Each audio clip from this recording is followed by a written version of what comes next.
Zurich, Switzerland, 7:42 a.m., snow falling. You're not on the list, ma'am. That's what the woman at the reception said. Not rudely, just like it was fact. Like my absence had already been processed by the system before I even arrived. I didn't argue. I didn't flash credentials or pull strings. I just nodded once, stepped aside, and took a seat on the marble bench in the corner of the lobby. My name is Evelyn Graves. I'm 39 years old. Former Deputy Chief of Intelligence Operations, U.S. Special Activities Division. 16 years in the field, 8 under Black Seal.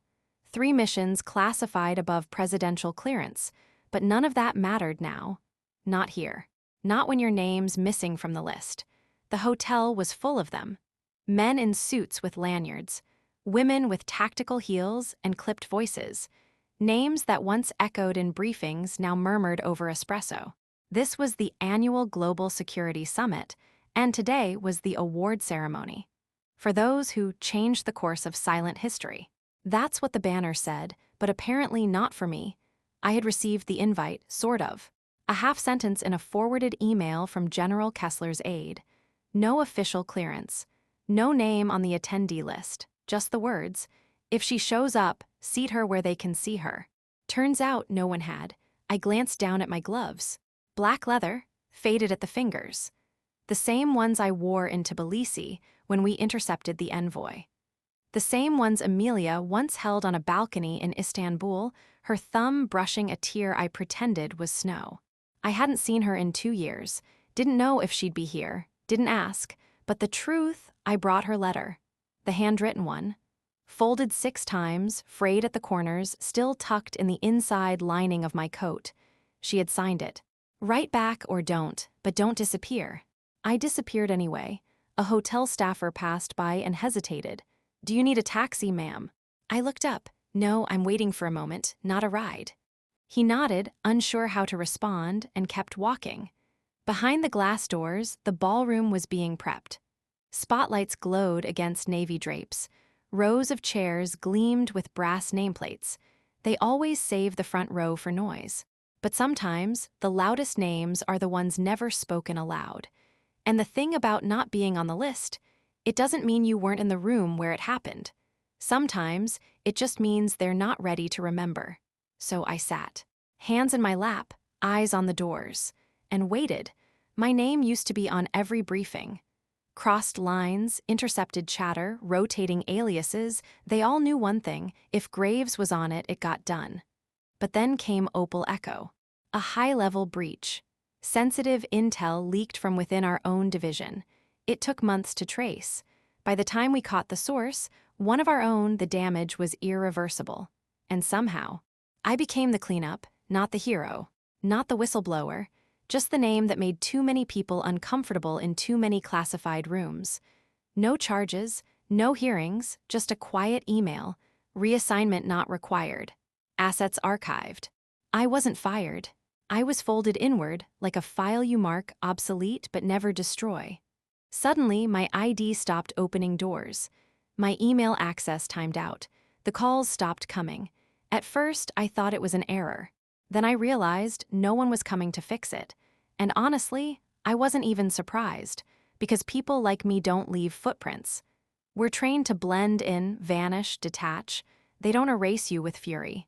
They erase you with silence. Even the people closest to me didn't know the full scope. My father thought I was an analyst for Homeland. My sister told people I worked in communications. And Amelia, she knew just enough to be scared, and just enough to stay. Until even that was too much. She held my hand in the hallway the day I was pulled from the chain of command.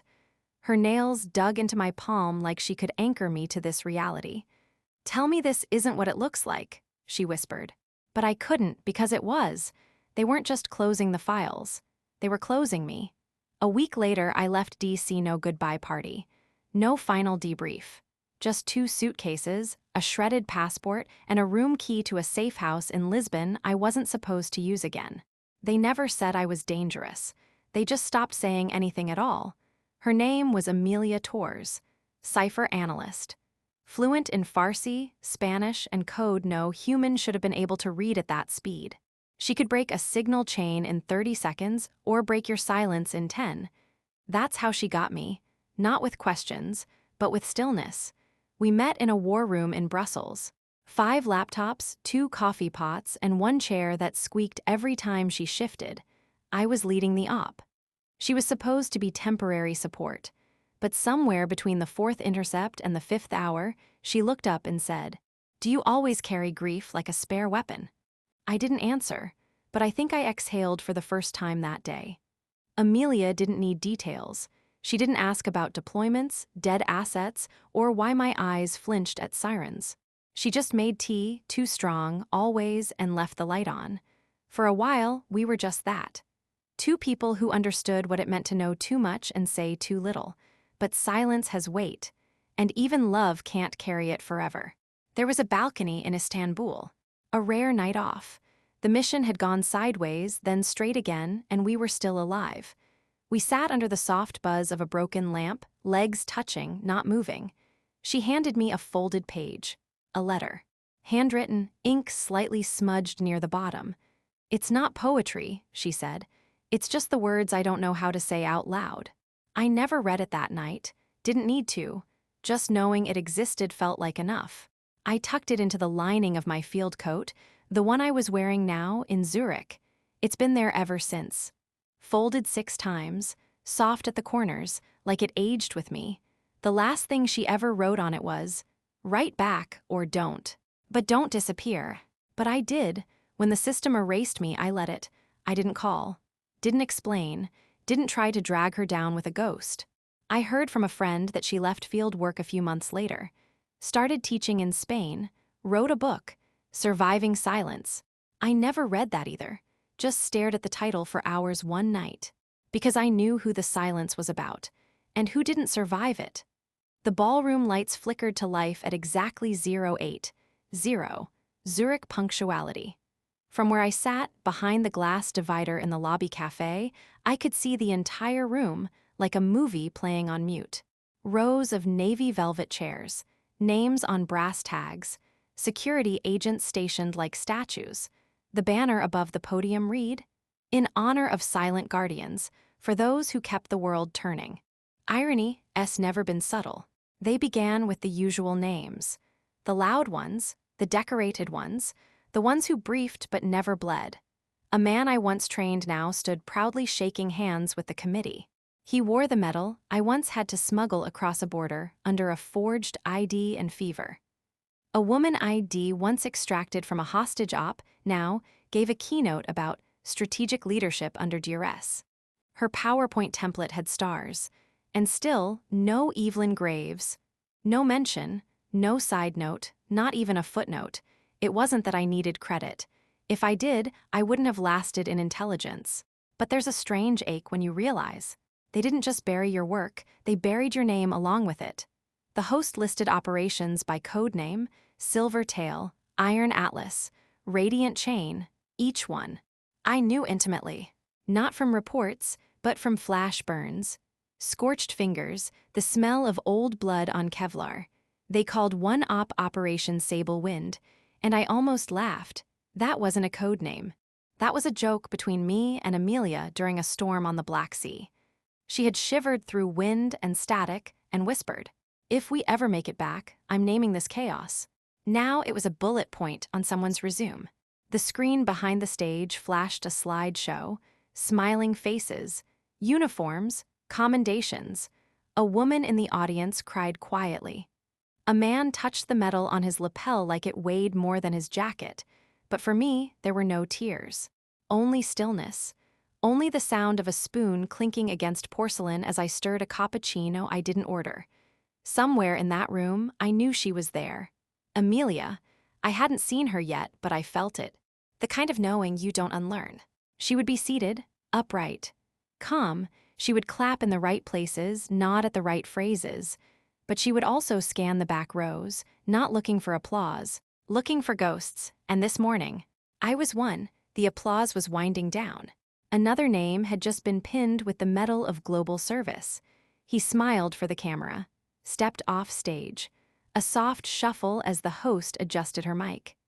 At this time, we invite all honorees to join us for a group vote.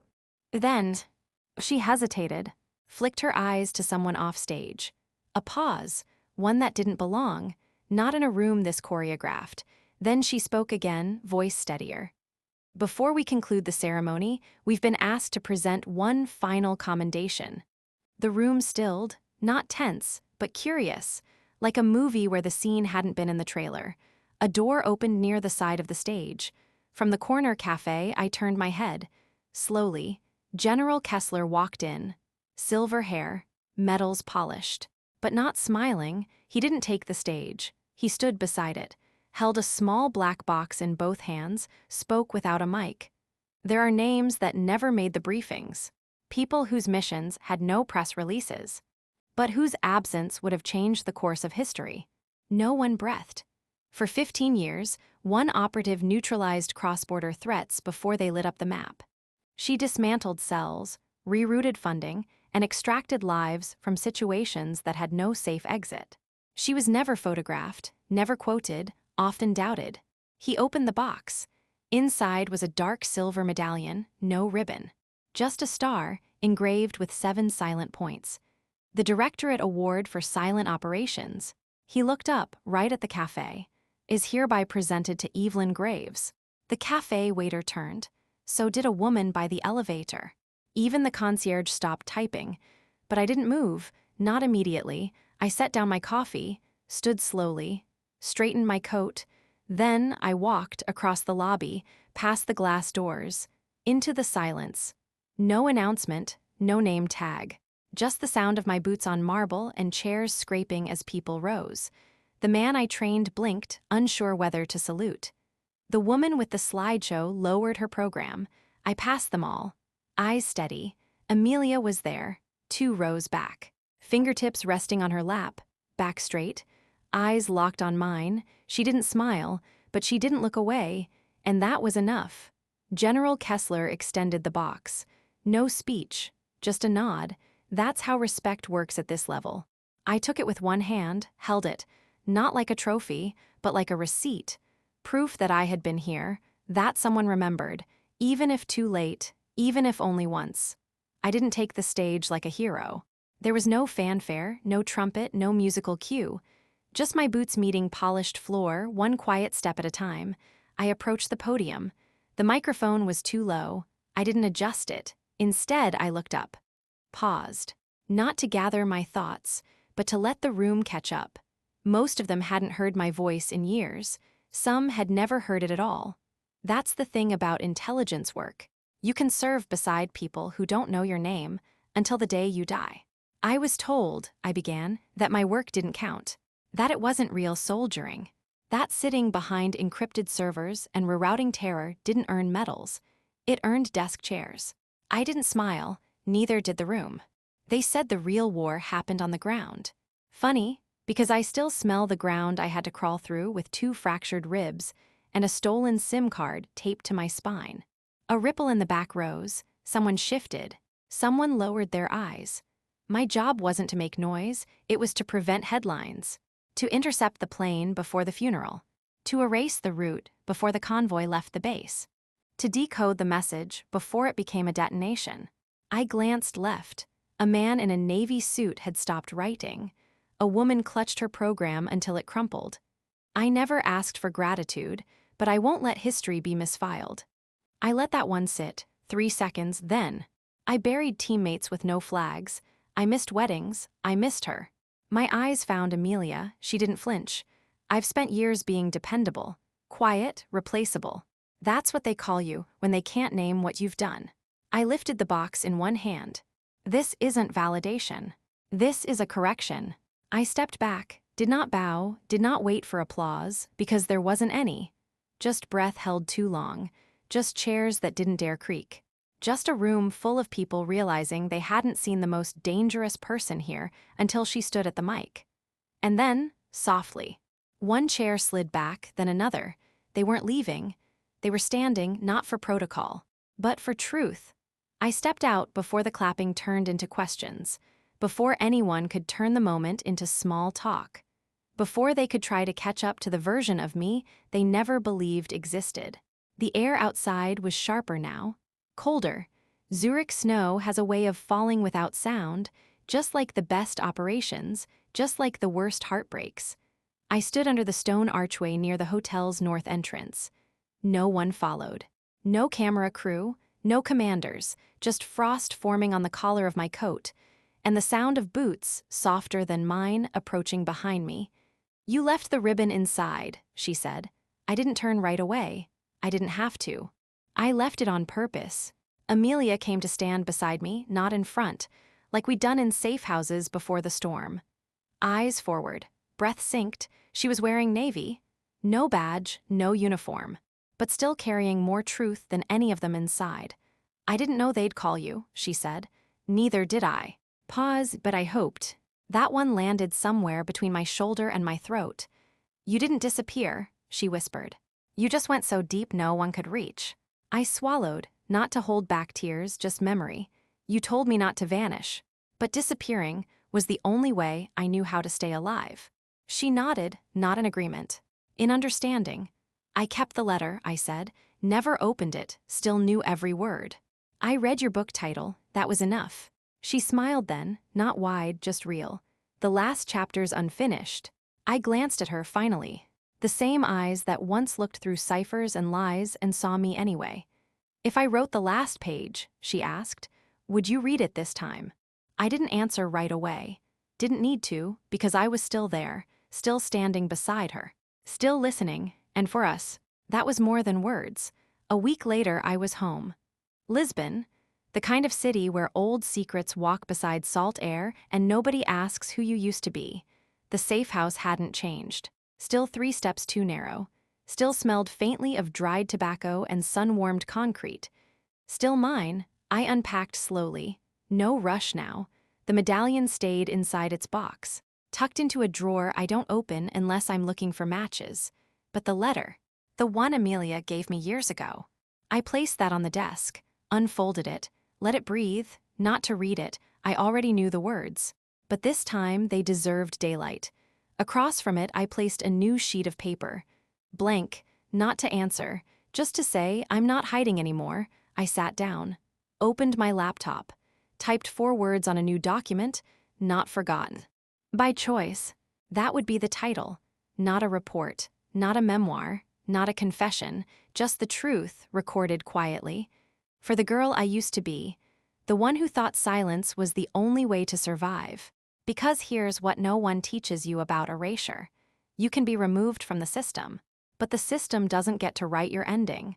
I chose mine, and it started like this. She was never meant to be seen. But once she was, they couldn't unsee her.